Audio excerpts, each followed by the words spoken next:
محمد وعلى آله وصحبه أجمعين ومن تبعهم بإحسان إلى يوم الدين أما بعد. قال النبي صلى الله عليه وسلم في حديث جبريل: الإيمان أن تؤمن بالله وملائكته وكتبه ورسله والبعث بعد الموت والقدر خيره وشره. رب اشرح لي صدري ويسر لي أمري واحلل عقدة من لساني يفقهوا قولي.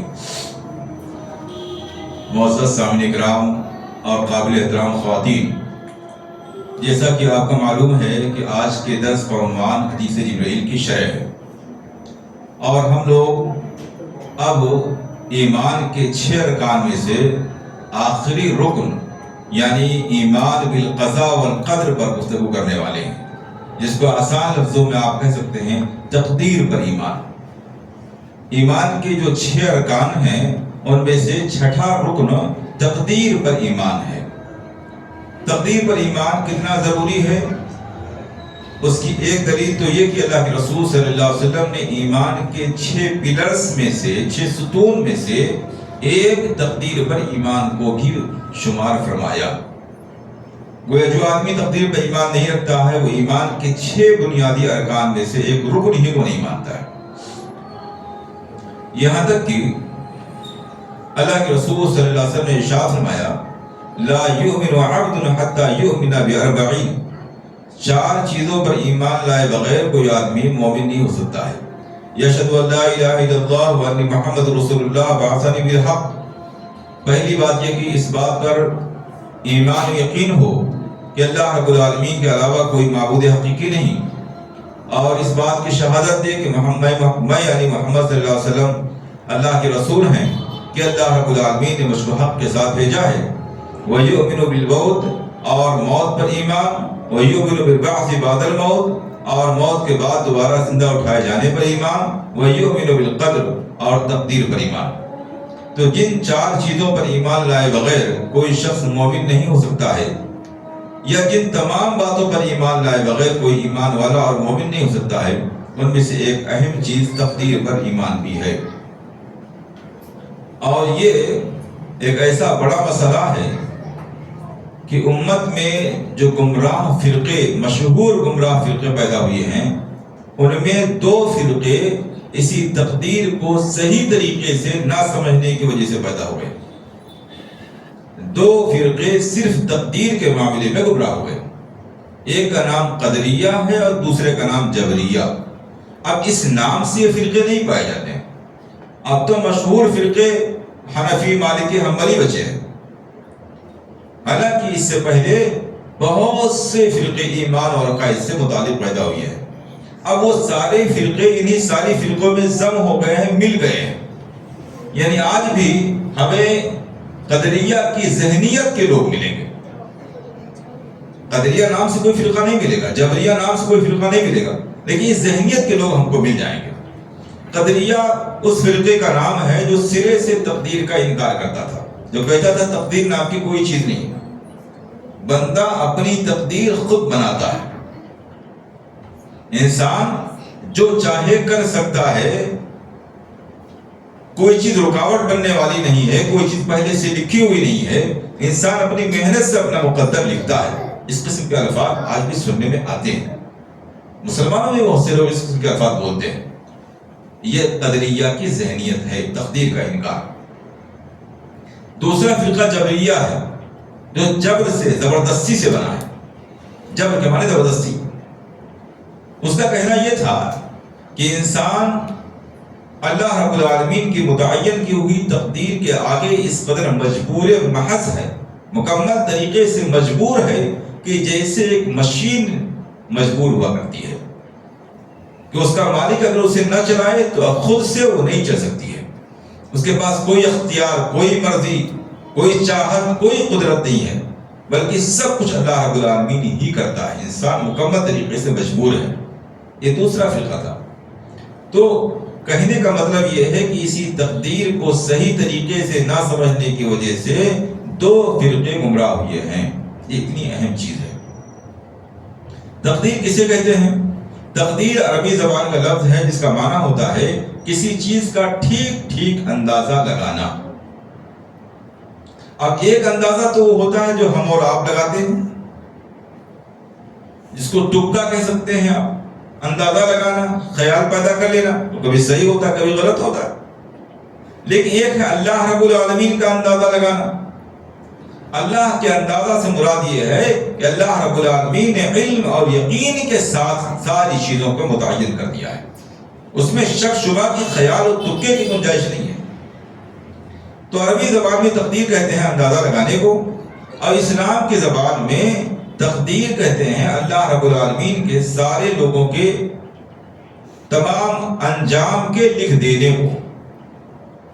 یعنی تقدیر نام ہے، یا تقدیر پر ایمان کے لیے ضروری ہے کہ ہم 4 چیزوں پر ایمان رکھیں.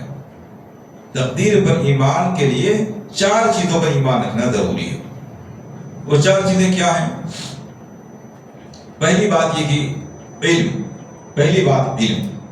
علم کا مطلب کیا ہے؟ اس بات پر ایمان رکھنا کہ اللہ رب العالمین کو ازل ہی سے، یعنی اس دنیا کو بنانے سے پہلے، ہم سب کو، پوری کائنات کو بنانے سے پہلے ہی تمام چیزوں کا مکمل علم حاصل تھا اور ہے اور رہے گا. ازل سے لے کر ابد تک، شروع سے لے کر آخر تک کوئی ایک چیز بھی ایسی نہیں ہے جو اللہ کے علم سے باہر رہی ہو. جب کوئی چیز نہیں تھی تب اسے معلوم تھا کہ کیسے ہوگی، اور ہو گئی، پیدا ہو گئی، تب بھی اس کو معلوم ہے کہ کیسی ہے. اور جب یہ نہیں ہوگی تب کیسی ہوگی یہ بھی اسے معلوم ہے. اور اگر نہیں ہوتی تو کیسی ہوتی، کیا ہوتا، وہ ساری کی ساری چیزیں جو کچھ ممکن ہے، ساری کی ساری چیزیں اللہ رب العالمین کے علم ہے. ایک ذرے سے لے کر کے پہاڑ تک، انسان سے لے کر کے چیونٹی تک، فرشتوں سے لے کر کے جن تک، جاندار جانور سے لے کر کے اور انسان تک، اور جاندار سے لے کر بے جان تک، کوئی ایک چیز، ایک ذرہ بھی نہیں ہے جو اللہ رب العالمین کے علم سے باہر. ساری کی ساری چیزیں شروع سے لے کر آخر تک اللہ رب العالمین کے علم میں ہے. اس بات کو اللہ رب العالمین نے قرآن میں کئی جگہوں پر بیان فرمایا. مثال کے طور پر اللہ رب العالمین سورۃ طلاق میں فرماتا ہے، اللہ الذی خلق سبع سماوات ومن الارض مثلہن. اللہ رب العالمین ہی ہے کہ جس نے 7 آسمانوں کو بنایا ہے اور اسی طرح 7 زمینوں کو بھی بنایا ہے. الامر بینہن، یتنزل الامر بینہن، ان کے درمیان اللہ رب العالمین کا حکم چلتا ہے، اترتا ہے. لتعلموا ان اللہ علی کل شیء قدیر، تاکہ تم خوب جان لو کہ اللہ رب العالمین ہر چیز کی قدرت رکھنے والا ہے. وان اللہ قد احاط بكل شیء علما، اور یہ بات بھی تم خوب جان لو کہ اللہ رب العالمین نے تمام چیزوں کو علم کے اعتبار سے گھیر رکھا ہے. علم کے اعتبار سے گھیرنے کا مطلب کیا ہے؟ چاروں طرف سے اللہ رب العالمین کا علم ساری کی ساری چیزوں کو گھیرے ہوئی ہے. ظاہر کو، باطن کو، خیالات کو، سوچ فکر کو، جو کام کر چکا انسان اس کو، جو نہیں کیا اس کو، جو نہیں کیا ہے اگر کرتا تو کس طریقے سے کرتا اس کو، جتنی بھی شکلیں ممکن ہیں، ساری کی ساری چیزیں اللہ رب العالمین کے علم میں ہیں. کوئی چیز اللہ رب العالمین کی نظروں سے، اس کے علم سے پوشیدہ نہیں. جو ہم بولتے ہیں، جو ہم کرتے ہیں، جو سوچتے ہیں، جو دیکھتے ہیں، جو سنتے ہیں، جو خیالات ہمارے دلوں میں آتے ہیں، سب کی سب چیزیں اللہ رب العالمین کے علم میں ہیں. قرآن میں کئی جگہ اللہ رب العالمین فرماتا ہے ان اللہ بکل شیء علیم، اللہ رب العالمین تمام کی تمام چیزوں کو جاننے والا ہے. اور صحیح بخاری مسلم کی روایت ہے، اللہ کے رسول صلی اللہ علیہ وسلم نے ارشاد فرمایا، عمران بن حسین رضی اللہ عنہ اس کے راوی ہیں، کہتے ہیں قال رجل یا رسول اللہ صلی اللہ علیہ وسلم اعلم اہل الجنۃ من النار.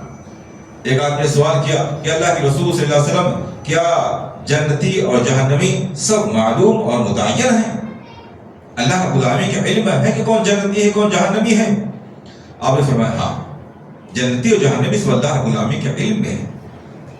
قال ففیم یعمل العاملون، تو پھر یہ عمل کرنے والے لوگ کس چیز کے لیے عمل کر رہے ہیں؟ جب اللہ رب العالمین کی طرف سے پہلے ہی سے معلوم ہے کہ کون جنتی ہے کون جہنمی ہے، تو پھر یہ عمل کس لیے، کیوں لوگ عمل کر رہے ہیں؟ اللہ کے رسول صلی اللہ علیہ وسلم فرمایا کل میسر لما خلق له، آدمی جس چیز کے لیے پیدا کیا گیا ہے اس چیز میں اس کو آسانی پیدا کر دی جاتی ہے.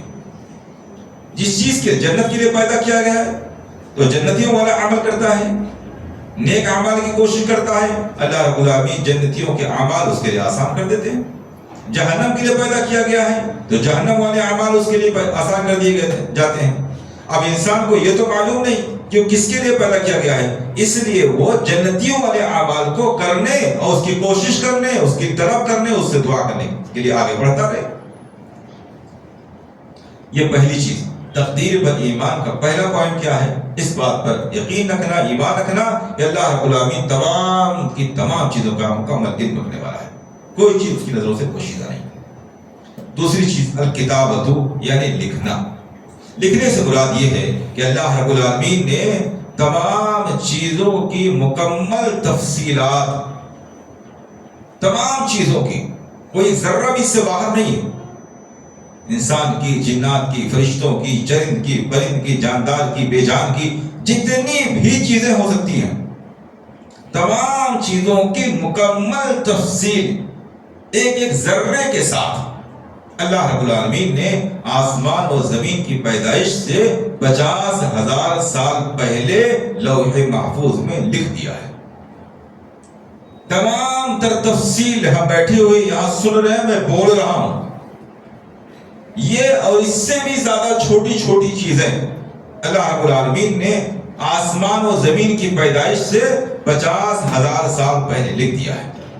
اللہ رب العالمین نے قرآن کریم میں اور رسول اکرم صلی اللہ علیہ وسلم نے حدیث میں کئی جگہوں پہ اس کا تذکرہ فرمایا۔ مثلا سورہ انعام آیت نمبر 38 میں اللہ رب العالمین فرماتا ہے وَمَا مِن دَابَّةٍ فِي الْأَرْضِ، زمین میں چلنے والا کوئی جاندار نہیں، وَلَا طَائِرٌ يَطِيرُ بِجَنَاحَيْهِ، اور نہ آسمانوں میں فضاؤں میں اڑنے والا کوئی پرندہ ہے، إِلَّا أُمَمٌ أَمْثَالُكُمْ، مگر وہ تمہاری طرح سے ایک امت ہے، قوم ہے۔ ہر ایک کی اپنی جنس ہے، انسان، چرند، پرند، فرشتے، جن، ساری مخلوقات ایک امت ہیں۔ ما فرطنا فی الکتاب من شیء، ہم نے کتاب میں یعنی لوح محفوظ میں کوئی بھی چیز چھوڑی نہیں ہے، سب لکھ دیا ہے۔ ثم الی ربہم یحشرون، پھر سب یہ سارے کے سارے لوگ اپنے رب کے پاس جمع کیے جائیں گے۔ اسی طرح اللہ کے رسول صلی اللہ علیہ وسلم ارشاد فرماتے ہیں کتب اللہ مقادیر الخلائق، اللہ رب العالمین نے ساری مخلوقات کی تقدیر کو لکھ دیا ہے، قبل ان یخلق السماوات والارض ب50 الف سنہ، آسمان و زمین کو پیدا کرنے سے 50,000 سال پہلے۔ صحیح مسلم کی روایت۔ اسی طرح سنن ابی داؤد کی روایت ہے، آپ صلی اللہ علیہ وسلم فرماتے ہیں ان اول ما خلق اللہ القلم، اللہ رب العالمین نے سب سے پہلے قلم کو پیدا فرمایا۔ اب یہ ایک الگ تفصیل ہے، اس میں بڑا اختلاف ہے کہ قلم سے پہلے بھی کوئی چیز پیدا کی گئی یا نہیں، لیکن رسول اللہ صلی اللہ علیہ وسلم بیان فرماتے ہیں کہ اللہ رب العالمین نے سب سے پہلے قلم کو پیدا فرمایا۔ فقال له اکتب، اللہ رب العالمین نے قلم کو حکم دیا کہ تو لکھ دے۔ قال ربی وماذا اکتب، قلم نے کہا اے میرے پروردگار میں کیا لکھوں؟ قال اکتب مقادیر کل شیء حتی تقوم الساعہ، قیامت کے قائم ہونے تک تمام چیزوں کی تقدیر لکھ دے۔ ان آیات اور حدیث سے یہ دوسری بات معلوم ہوئی کہ اللہ رب العالمین نے کائنات کی تمام تر تفصیلات لکھ رکھی ہیں، کوئی بھی چیز ایسی نہیں ہے لوح محفوظ میں جو لکھی ہوئی نہ ہو۔ یہ دوسری بات۔ تیسری چیز جس پر ایمان لانا ضروری ہے، تقدیر پر ایمان لانے کا تیسرا پوائنٹ، اللہ رب العالمین کی مشیت پر ایمان۔ اللہ کی مشیت سے مراد یہ ہے کہ اس کائنات کا ایک پتا بھی اللہ کی مرضی، اس کی مشیت کے بغیر اپنی جگہ سے حرکت نہیں کرتا ہے، کسی درخت سے گرتا نہیں ہے، اور کسی کام کا ہونا تو اپنی جگہ، کسی کے دل میں کسی کام کے کرنے یا نہ کرنے کا ارادہ اور چاہت بھی اللہ کی مرضی اور چاہت کے بغیر پیدا نہیں ہوتا ہے۔ کام تو اپنی جگہ، ارادہ اور خیال بھی اللہ کی مرضی کے بغیر نہیں ہوتا ہے۔ اللہ کی چاہت، اللہ کی مشیت، اللہ کی مرضی کے بغیر ہی تمام قسم کے کام، تمام قسم کے ارادے، تمام قسم کے خیالات، تمام قسم کی چاہتیں انسان کے اندر پیدا ہوتی ہیں۔ چنانچہ اللہ رب العالمین قرآن کریم سورۃ تکویر میں فرماتا ہے وَمَا تَشَاءُونَ إِلَّا أَن يَشَاءَ اللَّهُ رَبُّ الْعَالَمِينَ، اور جب تک اللہ رب العالمین نہ چاہے تم کسی کام کے کرنے کی چاہت بھی اپنے اندر پیدا نہیں کر سکتے ہو۔ کرنا یا نہ کرنا، یہ چاہت بھی انسان کے اندر اللہ کی چاہت، اس کی مشیت و مرضی کے بغیر پیدا نہیں ہوتی ہے۔ اور اللہ کے رسول صلی اللہ علیہ وسلم ارشاد فرماتے ہیں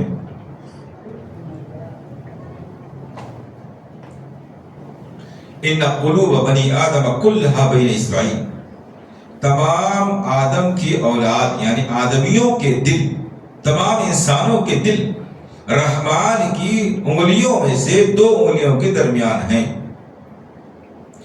کقلب واحد، ایک دل کی طرح، جیسے ایک دل اللہ رب العالمین اپنے 2 انگلیوں کے درمیان لے لے تو اسے اس دل کو الٹنے پلٹنے میں کوئی پریشانی نہیں آئے گی، ایسے اللہ رب العالمین کے 2 انگلیوں کے درمیان سارے آدمیوں اور انسانوں کے دل ہیں۔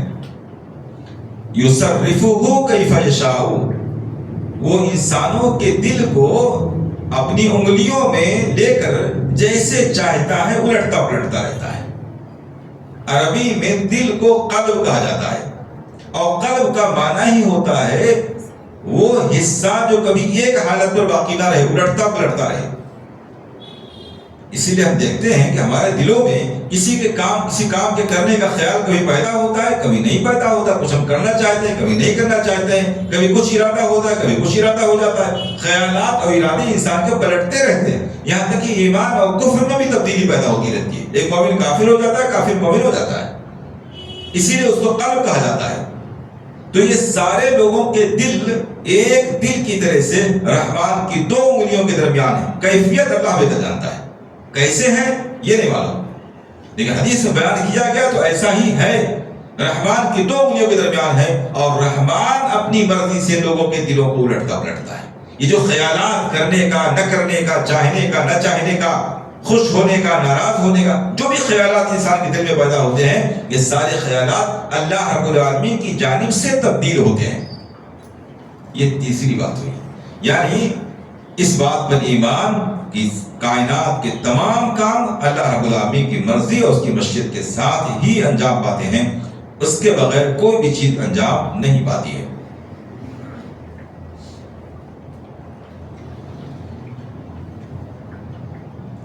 اور چوتھی چیز تقدیر پر ایمان، علم پر، کتابت پر، لکھنے پر، اللہ کی مشیت پر، 3 چیزوں پر ایمان ہوئے۔ چوتھی چیز تقدیر پر ایمان۔ تقدیر پر ایمان کا معنی یہ ہے کہ اللہ رب العالمین نے کائنات کو پیدا کرنے سے پہلے ہی یہ طے کر لیا ہے کہ کب کس کو کیا کرنا ہے۔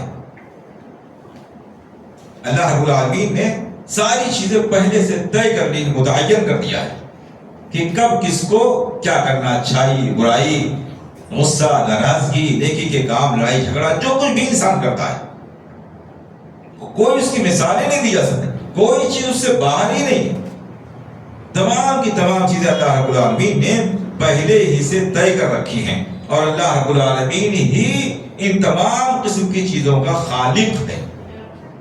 جو کام ہم کرتے ہیں اس کے کرنے پر ہم قادر تو ضرور ہیں، لیکن ہم اس کے خالق نہیں ہیں۔ خالق ہونے کا معنی یہ ہے کہ ایسا نہیں کہ اس کے پیچھے کسی کا ارادہ نہیں تھا، کسی کی پلاننگ نہیں تھی، ہم نے کیا تب وہ کام اب وجود میں آیا، ایسا نہیں ہے، بلکہ اللہ رب العالمین خالق ہے، اور اللہ رب العالمین وہ ساری چیزوں کا پہلے سے مکمل ارادہ، علم، تحریر اور پلاننگ کر چکا ہے۔ اللہ رب العالمین فرماتا ہے اللہ خالق کل شیء وهو علی کل شیء وکیل، اللہ رب العالمین ہی تمام قسم کی چیزوں کو پیدا کرنے والا ہے، اور اللہ رب العالمین تمام چیزوں کا نگراں ہے۔ یہ تقدیر پر ایمان لانے سے متعلق چند ضروری باتیں تھیں، یعنی تقدیر پر ایمان لانے میں 4 چیزیں شامل ہیں۔ اگر ان 4 چیزوں میں کسی بھی چیز کے بارے میں انسان کا ایمان صحیح نہیں ہے تو گویا وہ تقدیر پر ایمان نہیں رکھتا ہے، اور اگر وہ تقدیر پر ایمان نہیں رکھتا ہے تو گویا وہ ایمان والا نہیں ہے، مومن نہیں ہے۔ اللہ رب العالمین ساری چیزوں کو جاننے والا ہے۔ کوئی یہ خیال کر لے کہ کوئی ایسی چیز دنیا میں ہے کہ جس کے بارے میں اللہ کو علم نہیں ہے، وہ آدمی مومن نہیں ہو سکتا، قرآن کا منکر ہے، قرآن کا انکار کرنے والا ہے۔ اللہ رب العالمین نے ساری چیزوں کو لکھ رکھا ہے، کوئی چیز اس کی تحریر سے باہر نہیں ہے۔ اگر اس میں ذرا سا شبہ پیدا ہو جائے کہ کیسے ساری چیزیں لکھ دی گئی ہیں اور آدم علیہ السلام سے لے کر کے اور قیامت کی صبح تک اور سارے انسانوں کی تقدیر اور ان کی ایک ایک تفصیل کو لکھنا کوئی آسان کام تو نہیں ہے. اور کیسا وہ لوح محفوظ ہے، کیسی وہ تختی ہے جس میں ساری کی ساری چیزیں لکھ دی گئی ہیں. اگر اس طرح کی عقلی باتیں دماغ میں آئیں اور شبہ پیدا ہو گیا تو گویا ہم قرآن کے منکر ہیں، تقدیر پر ایمان پایا نہیں جاتا ہے. تیسری چیز اللہ کی مشیت. اللہ رب العالمین کی مرضی سے، اس کے ارادے سے ساری چیزیں ہوتی ہیں. اس کے ارادے کے بغیر کوئی کام نہیں ہوتا ہے. اگر اس پر کسی کا یقین نہیں ہے وہ تقدیر کو اس کا یقین اور ایمان نہیں ہے. اور چوتھی چیز یہ ہے کہ اللہ رب العالمین ہی ساری چیزوں کا خالق ہے، وہی سب چیزوں کو پیدا کرنے والا.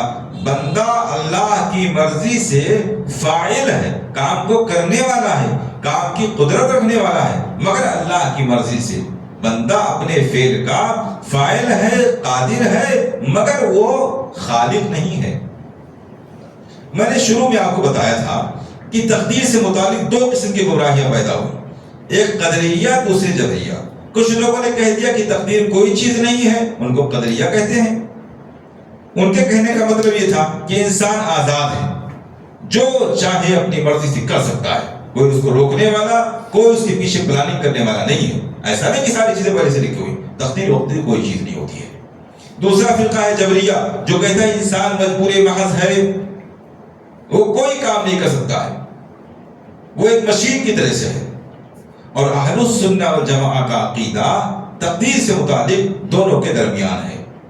نہ وہ قدریہ کے عقیدے پر ہیں، نہ وہ جبریہ کے عقیدے پر ہیں. وہ کہتے ہیں کہ انسان اپنی مرضی سے سارے کام کرتا ہے، اپنی مرضی سے ہے، مگر اس کی مرضی کے پیچھے اللہ کی مرضی شامل حال ہوتی ہے. اور انسان وہی کر سکتا ہے جس کے کرنے کا اللہ کو علم ہے اور جو اللہ نے لکھ دیا ہے. لیکن جب کرتا ہے تو اس وقت وہ اپنی مرضی سے کرتا ہے، ایک مشین کی طرح سے اس کو کوئی نہیں چلا رہا ہوتا ہے. یعنی جب انسان نماز پڑھنے کے لیے آیا ہے تو ایسا نہیں ہوا کہ کسی نے ہاتھ پکڑ کر اس کو اٹھا دیا ہو کہ اذان ہو گئی، آپ کو نماز پڑھنے کے لیے آج جانا ہی جانا ہے، اور اس لیے اٹھ کر کے چلا آیا. یا جو نماز کے لیے نہیں آیا ہے اس کو کسی نے ہاتھ پکڑ کے بٹھا لیا ہو کہ آج آپ کے مقدر میں نماز پڑھنا نہیں ہے، آپ اٹھ کے نہیں جا سکتے ہیں، آپ بیٹھیے یہیں پر. ایسا نہیں ہوتا ہے، بلکہ اللہ رب العالمین کی مرضی سے انسان کے اندر خیال کی آزادی رکھی گئی ہے. جب کوئی نیکی کا یا برائی کا کام کرنا چاہتا ہے تو وہ اپنی مرضی سے کرتا ہے، کوئی اس کا ہاتھ پکڑ کے وہ کام کرواتا نہیں، اس کو روکتا نہیں ہے. اللہ رب العالمین نے قرآن کریم میں اس بات کا بھی تذکرہ فرمایا. فرمایا سورہ دہر میں اللہ تعالیٰ نے اِنَّا هَدَيْنَاهُ السَّبِيلَ إِمَّا شَاكِرًا وَإِمَّا كَفُورًا. ہم نے انسان کو سیدھا راستہ دکھا دیا ہے، اب یہ اس کی مرضی ہے وہ سیدھے راستے کو اختیار کر کے اللہ کا شکر گزار بندہ بن جائے، یا اس کی مرضی ہے اس سیدھے راستے کو چھوڑ کر کے اللہ کا ناشکرا اور کافر بندہ بن جائے. تو انسان کی مرضی پر اس کو چھوڑ دیا گیا، اور اسی لیے انسان جزا اور سزا دونوں کا مستحق ہے. جب اللہ رب العالمین نے ساری چیزیں لکھ دی ہیں تو پھر کسی گناہ کے کرنے پر سزا کیوں، یا کسی نیکی کے کرنے پر جزا کیوں، بدلہ کیوں؟ تو اس کا جواب کیا ہے کہ اللہ رب العالمین نے جو کچھ لکھا ہے وہ اس کا علم ہے، جبر نہیں ہے. یعنی اللہ رب العالمین نے ہمارا ہاتھ پکڑ کے روک نہیں رکھا ہے. وہ لوگ اس کو، چونکہ ہمارا خالق ہے، اس کو معلوم ہے کہ ہمارے کیا خیالات، کیا ارادے، کیا نظریے، کیا مرضی، کب کیا ہونے والا ہے، سب اس کو معلوم ہے. بس اسی علم کے مطابق اس نے پہلے سے ساری تفصیل لکھ دی ہے. اس کی ایک چھوٹی سی مثال، واللہ المثل الاعلیٰ، اللہ رب العالمین کے لیے کوئی مثال نہیں دی جا سکتی ہے، صرف سمجھانے کے لیے چھوٹی مثال میں دے رہا ہوں. جیسے ایک آدمی بہت تیز گاڑی چلا رہا ہے، بہت تیز گاڑی چلاتا ہوا جا رہا ہے، اس کا بریک فیل ہو جائے، اور آپ کے علم میں یہ چیز ہے کہ اس کا بریک فیل ہے لیکن گاڑی بہت تیز چلا رہا ہے، اور آپ یہ کہہ دیں کہ اس کا ایکسیڈنٹ ہونے والا ہے. یہ جو آپ نے کہا ہے یہ آپ کا علم ہے، نہ کہ آپ نے اس کو مجبور کر دیا ایکسیڈنٹ پر، کیا ایکسیڈنٹ آپ کو کرنا، ایسا نہیں. آپ نے اس کے حالات دیکھے کہ گاڑی بہت تیز چلاتا ہے، لیکن جو گاڑی لے کر آج ہی گھر سے نکلا ہے اس گاڑی کا بریک فیل ہے، تو آپ کہہ سکتے ہیں آج اس کا ایکسیڈنٹ ہو جائے گا. یہ جو آپ کہتے ہیں یہ اللہ کی مثال نہیں ہے، یہ چھوٹی سی مثال ہے. آپ کا ہمارا اندازہ ہے، علم نہیں ہے. علم تو یقین کو کہتے ہیں. ایسے ہی اللہ رب العالمین کو علم ہے، یعنی یقین کے ساتھ اس کو معلوم ہے کہ یہ مشین جو ہم نے بنائی ہے، کائنات جو ہم نے بنائی ہے، کب کس وقت پر کیا کرنے والی ہے، کیا کرے گا انسان، کیا سوچے گا، کیا اس کے ارادے بننے والے ہیں۔ اللہ رب العالمین کو ساری کی ساری چیزیں پہلے سے معلوم ہے۔ تو تقدیر جبر اور زبردستی کا نام نہیں ہے، بلکہ اللہ کے علم کا نام ہے۔ اس نے ہاتھ پکڑ کر نہ ہم کو روکا ہے اور نہ ہم کو چلایا ہے، اب اپنے علم کے مطابق اس نے لکھ دیا ہے۔ اب جو ہم یہاں دنیا میں نیکی کے یا برائی کے کام کر رہے ہیں، نہ تو اس تقدیر کے علم کے مطابق کر رہے ہیں اور نہ کسی کے جبر اور زبردستی کی وجہ سے کر رہے ہیں۔ یعنی ہم کو پہلے سے معلوم نہیں ہے کہ ہمارے مقدر میں کیا ہے، عشاء کی نماز پڑھنی ہمارے مقدر میں ہے کہ نہیں ہے، ہم کو معلوم نہیں ہے۔ اپنی مرضی سے ہم اٹھے اللہ کا حکم سمجھ کر کے اور نماز پڑھنے کے لیے حاضر ہو گئے، اور جو نہیں آیا، جب نہیں شامل ہوئے، جماعت ہو گئی، سلام پھیر دیا گیا، آپ نے پلٹ کر دیکھا کہ فلاں بندہ آج مسجد میں نہیں آیا، تب ہم کو معلوم ہوا کہ اس کے مقدر میں آج عشاء کی نماز یہاں جماعت کے ساتھ پڑھنا نہیں تھا۔ یہ کب معلوم ہوا؟ جب وہ کام ہو گیا۔ اس سے پہلے نہ ہم کو معلوم اور نہ اس نماز چھوڑنے والے شخص کو معلوم کہ ہمارے مقدر میں کیا ہے۔ جو نماز پڑھنے آیا وہ اپنی مرضی سے آیا، جو نہیں آیا وہ اپنی مرضی سے رک گیا ہے۔ تو انسان کو اللہ رب العالمین نے اپنی مرضی کے مطابق کام کرنے کا اختیار کیا ہے، اس لیے وہ اپنے کاموں میں آزاد ہے، اپنے کاموں کا وہ فاعل ہے، اور تقدیر اللہ رب العالمین کے علم کا نام ہے۔ اس لیے انسان نہ تو مجبور محض ہے اور نہ ہی وہ اپنی مرضی کا مالک ہے کہ جو چاہے کرے۔ اللہ رب العالمین نے ایک سسٹم بنایا ہے، اس کا علم ہے، اسی علم کے مطابق اللہ رب العالمین جانتا ہے کہ بندہ کیا کرے گا، اور اسی قسم کی تفصیل کو اللہ رب العالمین نے لکھ دیا ہے۔ ہو سکتا ہے اس میں کچھ سوالات ہوں، اس لیے میں دوسرے جز کو آج چھوڑ رہا ہوں۔ دوسرا پارٹ یہ ہے کہ تقدیر پر ایمان لانے کا کیا فائدہ ہے، میں اس کو آج اس لیے چھوڑ رہا ہوں کیونکہ یہ اہم سوال ہے اور ہو سکتا ہے اس پر کچھ سوالات آئیں۔ میں ایک حدیث اور ذکر کرتا ہوں، بات ختم کرتا ہوں۔ آج کچھ سوالات آ رہے ہیں تو وہ دیکھا جائے گا انشاءاللہ۔ صحیح روایت ہے کہ موسیٰ علیہ السلام اور آدم علیہ السلام کی ملاقات ہوئی۔ کہاں ملاقات ہوئی؟ اللہ بہتر جانتا ہے۔ آسمان میں ملاقات ہوئی، یا اللہ رب العالمین نے دنیاوی زندگی میں آدم علیہ السلام کو کسی طریقے سے سامنے کیا، یہ اللہ کی مرضی ہے، تفصیلات معلوم نہیں ہے۔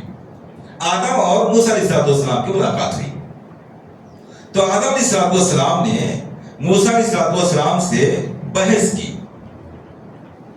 کہا کہ آپ ہی ہم سب کے والد ہیں، آپ کو اللہ رب العالمین نے اتنی عزت اور اتنا احترام دیا کہ اپنے ہاتھ سے بنایا اور آپ کا سجدہ کروایا فرشتوں سے، اور آپ نے جنت میں ایک غلطی کر دی جس کے نتیجے میں آج ہم دنیا میں ہیں۔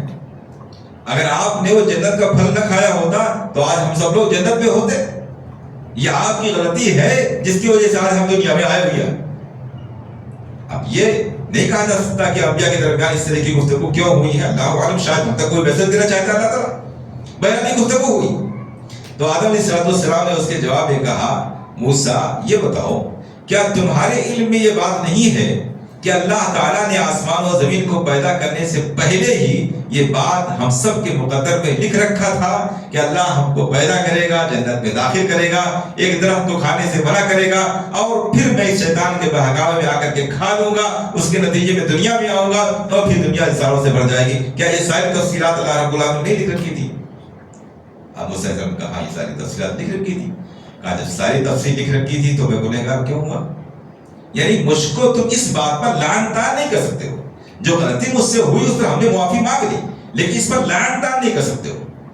تو یہ بھی ایک دلیل ہے اس بات کی ساری تفصیلات لکھی ہوئی ہیں۔ یہاں اسی سے جڑی ہوئی دوسری بات میں لکھ دوں، کہہ دوں، چونکہ انسان کو یہ معلوم نہیں ہے کہ اس کے مقدر میں کیا ہے، اس لیے غلطیوں اور گناہوں کے لیے تقدیر کو بہانہ نہیں بنایا جا سکتا ہے۔ بہت سے لوگ نماز نہیں پڑھتے، روزہ نہیں رکھتے، بہت سے نیکی کام نہیں کرتے، وہ کہتے ہیں بھائی ہمارے مقدر میں نہیں تھا، کیا کریں؟ سوال یہ ہے کہ آپ کس نے بتا دیا کہ آپ کے مقدر میں نہیں تھا؟ یہ تو کر لینے کے بعد آپ کو معلوم ہوا کہ یہ کام کرنا آپ کے مقدر میں تھا، چھوڑ دینے کے بعد معلوم ہوا کہ آپ کے مقدر میں نہیں تھا۔ جب آپ چھوڑ رہے تھے، جب آپ کام کر رہے تھے، کہ آپ نے لوح محفوظ میں دیکھ رکھا تھا۔ تو اس لیے کسی بھی گناہ کے لیے تقدیر کو بہانہ نہیں بنایا جا سکتا ہے۔ یہ چند باتیں تھی تقدیر سے متعلق، مجھے امید ہے کہ شاید زیادہ تر باتیں آ چکی ہوں گی، پھر بھی اگر اس پر کوئی سوال کوئی اعتراض وغیرہ ہے تو ذکر کیا جا سکتا ہے۔ میں یہاں ایک بات چھوٹی سی اور ذکر کروں، تقدیر کے معاملے میں بہت زیادہ گہرائی میں جانے سے منع کیا گیا ہے۔ یہ بات بھی میں یہی پر کہہ دیتا ہوں، بہت زیادہ گہرائی میں۔ ہاں کچھ اعتراضات ہیں تو انشاءاللہ آپ اسے رکھ سکتے ہیں، میں اس پر آپ کو مطمئن کرنے کی کوشش کروں گا۔ اللہ رب العالمین سے دعا ہے کہ ہمیں تمام قسم کے ایمانیات پر، ایمان کے ارکان پر صحیح طریقے سے ایمان بالغیب رکھنے کی توفیق عطا فرمائے، آمین۔ وآخر دعوانا ان الحمدللہ رب العالمین۔